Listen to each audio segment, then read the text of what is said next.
5.9%. So there you have it. All right. Now we will get into this into a lot more detail, but just before that, while Gary was here, I'd wanted us to get a bit more information about, what happened with AshantiGold being demoted to Division 2 for match manipulation. Gary, it's good of you to make a bit more time for us. It's a pleasure. Yeah, Good morning. Good morning. This thing is murky, right? Yeah, it How is. did it all unfold? Well, so last year, on a very interesting, a rather normal match day in the Ghana Premier League, it was supposed to be business as usual between AshantiGold and Inter Allies, getting to the business end of the season, and then there were video clips because it was not shown on television live, but when the initial reports came out, people thought, it was just one of those things, until you actually saw the video of how the goals were scored and you realized there was something not right. A hue and cry about, the GFA not doing anything. And then 10 months of investigation, leading to a report published yesterday, just around this time it came out, that said that AshantiGold and Inter Allies indeed manipulated or worked to manipulate the game, and that is essentially what happened. And so I'm sure we are going to be talking about the different things that happened, but in summary, the game, even before the game, people in Obuasi and adjoining townships knew that the game was supposed to end by 5-1. They knew. And so, there were bets, people were placing bets on it and so on and so forth. And people had gone to the stadium to witness the fruition of their, the rumors and so on. And when the game was just about to be decided at 5-1, one of the Inter Allies players called Hashmin Musa got wind of it, saw the funny way that some of his teammates and some of the opposition players were playing, and then decided to take matters into his own hands by scoring 2 own goals to spoil the bet. According to reports, they nearly beat him up in the township because he was spoiling business. Afterwards, for those neutrals who didn't know what was going on, a few radio stations called him and said, "Why would you score 2 own goals?" And so, in his defense, he now said that he had heard that this is what was going on, right, and he decided that he couldn't be party to it, and so he scored 2 own goals, and that's how the investigation started. Blew the whistle on it. Now, Gary, why was the 5-1 scoreline important? I want to understand. Why were they engaged in making sure that the match ends at 5-1? For match manipulation, they do it for many different reasons. They wanted a couple of players to score to increase their chances of winning the goal king as well. And, there was a matter of goal difference. Inter Allies were staring down the barrel of relegation. They were eventually relegated anyway, so they are currently not in there. That was why, basically. It sounds like they probably picked a score line that wouldn't be the first prediction of your average bettor. Which is how it works. Yes, so that they who were seeking to profit from it would be the only ones who bet. Yes. And then there will be no others to split the jackpot with them. Sort of, yes. So how do the Ghana... As in increase and decrease the odds in their favor. Exactly. Yeah. Exactly. How did the Ghana Football Association find out everything that transpired in all of this, including phone calls, monies that had, exchanged hands and all of that? So, obviously, these are coming from those we spoke to behind the scenes, because it's not sort of official. They've not published how they got to know some of these things. But if you read the report, the 25-page report, it does give an indication that they went above and beyond to seek official permission, get the needed warrants and all that to get the records. For example, it turned out that the CEO of AshantiGold and another official of Inter Allies exchanged 43 text messages before the game. It turned out also that from evidence that was adduced, that some of the players were asked before they came onto the pitch, "Has your boss spoken to you yet?" Up to about 6 players were asked that question. Has your boss spoken to you yet? Has your manager spoken to you yet? some of them were aware, some of them were not aware, and so they asked about what, and they were told, oh, you've not been spoken to, and some were told, well, I mean, go to your boss, and they went to some of their bosses, and they were told that yes, this match is supposed to end this way and that way. So the 25-page report is quite exhaustive. Now, the background or the backstory is that the GFA engaged something known as Sports Radar.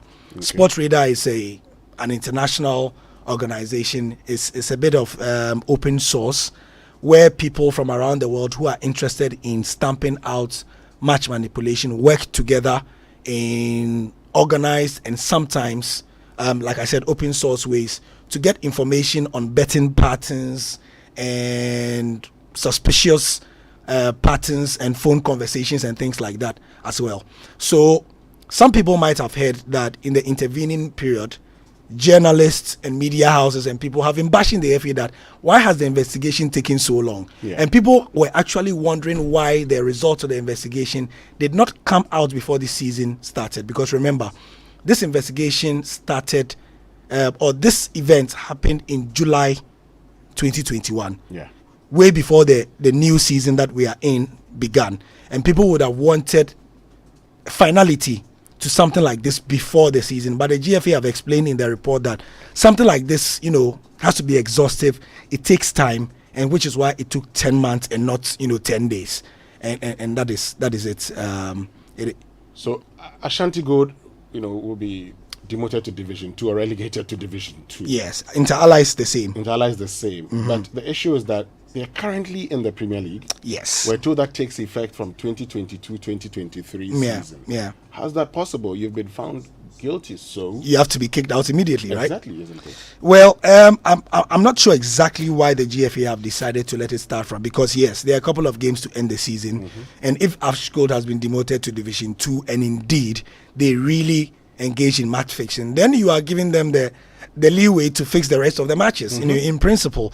And I'm not exactly sure why the GFA is allowing them to finish, and that is something that we've been trying to get answers for.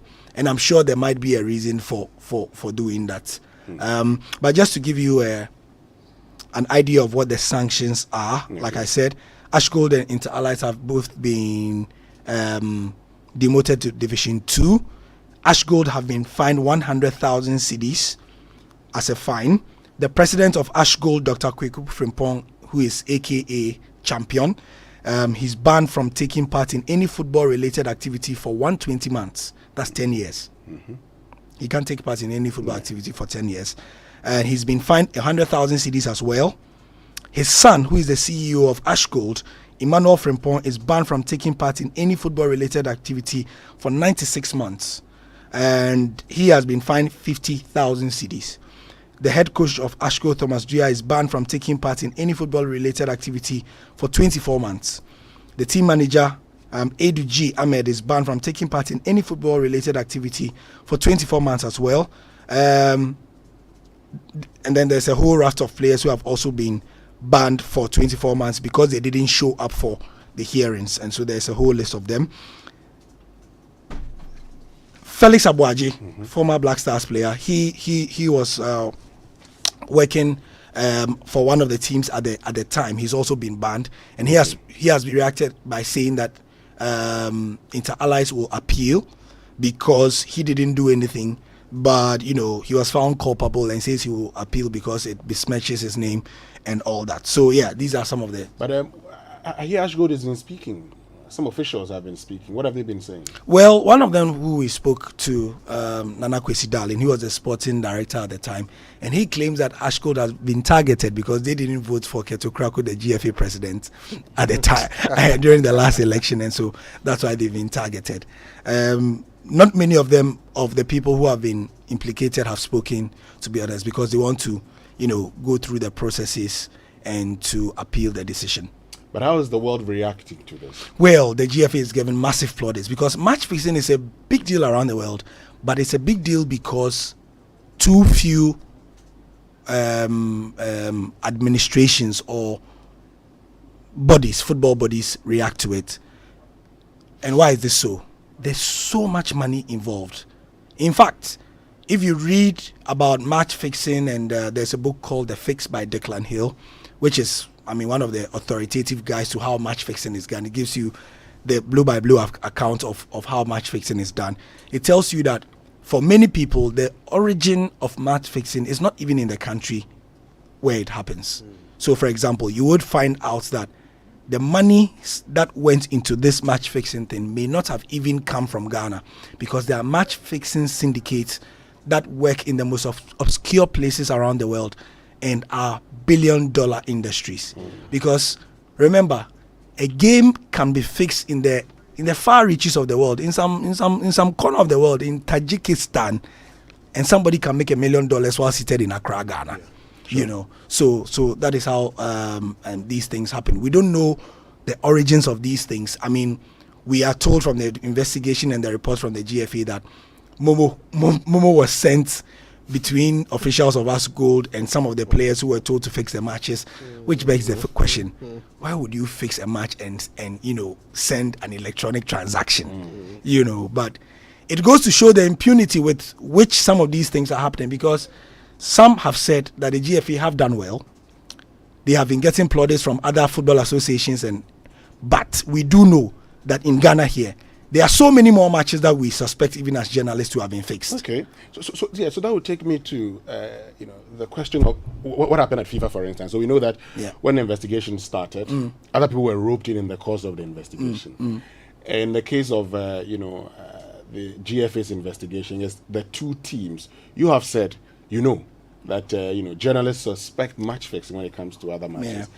Do you get the impression that the Ghana Football Association may want to extend this investigation into other matches to find out what's really happening? Well, this is obviously a watershed moment, because even if you look at FAs around Africa, I was checking yesterday and I can't find one that has done a job as thorough as the FA have done over the last, because it's a 25-page document and it is detailed. I've read it. Yes, it is. It is really, really detailed to have gone through this trouble, And why don't FAs do this? Because it takes time, it takes effort, and there are so many familiar names involved. That is one of the key reasons. In fact, people have said that this is a big deal because Dr. Kweku Frimpong, Champion and others will now start spilling the beans, because match fixing is and from what we know as journalists, even informally, if names start being mentioned, there are few people in the football industry who will go free. Let me ask you this. Yeah, sure. Forgive me. Is there any talk of prosecution? That is the interesting thing. Even among the football family, there is a small debate about how much the laws of the country can come in, because football operates in its own ecosystem. So this investigation was done by sort of the investigative arm of the Ghana Football Association.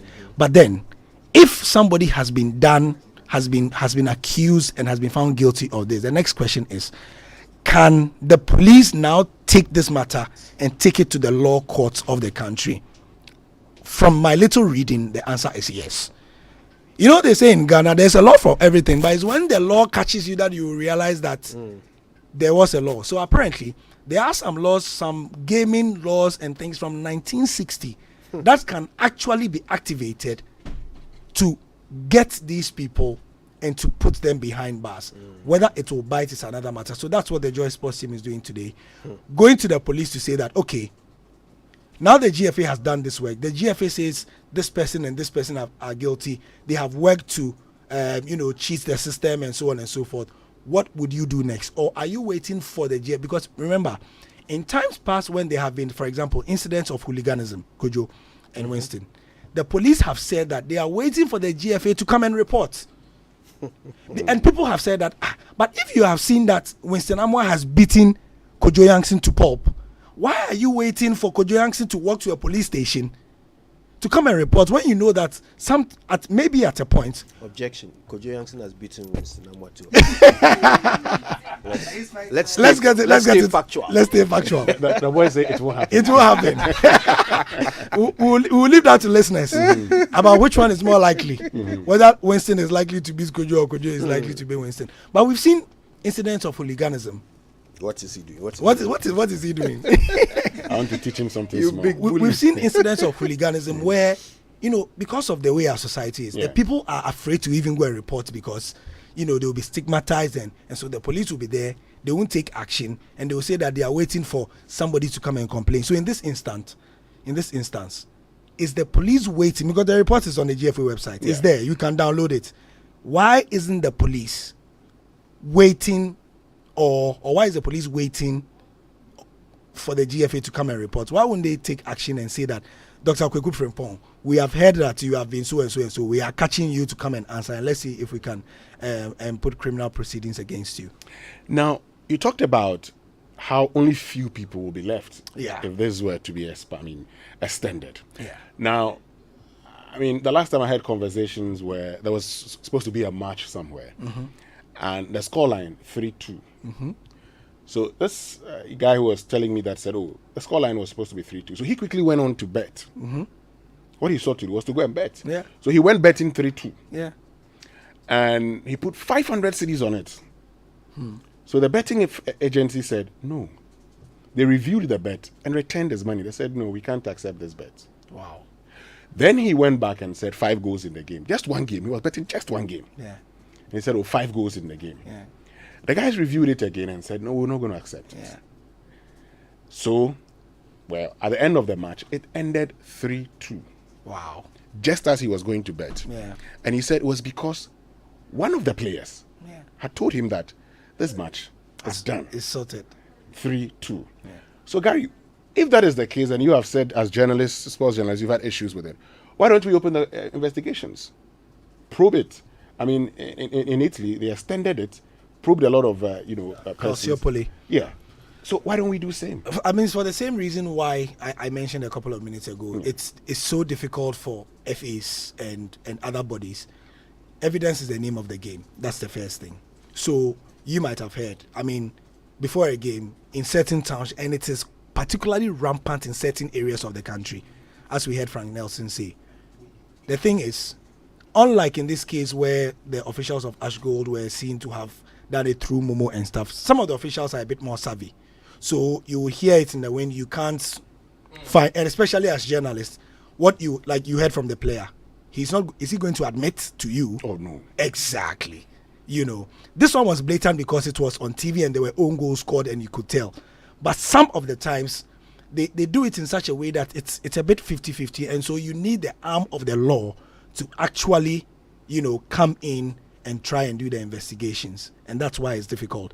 Which I would like to end is why something like number 12 was a big deal, and it took time to do. And if you are told about how much was involved in number 12, they flew to the Gulf region and all that. I'm told that investigation took was about $400,000, and that was Anas. I'm not sure where Anas. Yeah, that's how much it cost to put the whole thing together. How many media houses? How many of us can afford $400,000 and justify it on a rumor because Winston Amwa says that a player has told him the match will end by 3-2, and so the match has ended 3-2, and we are going to carry out an investigation. Wow. We have to continue with this conversation. It's very important. Thank you very much, Gary. You are welcome. Yeah, don't be in any doubt. As the story evolves, you'll be hearing more of those details right here on Joy. All right, now, hang on, what's going on? Okay. What are we missing? What's going on? Anyway, we've got the big conversation about inflation coming up. We're going to trace the path of inflation, the drivers behind it, and why we are experiencing some price increases that don't seem to match the numbers, at least not the official ones, when we return. What is love? Baby, don't hurt me. Coffee in your cup and Joy on the set. The Super Morning Show is always the best bet on Joy 99.7 FM.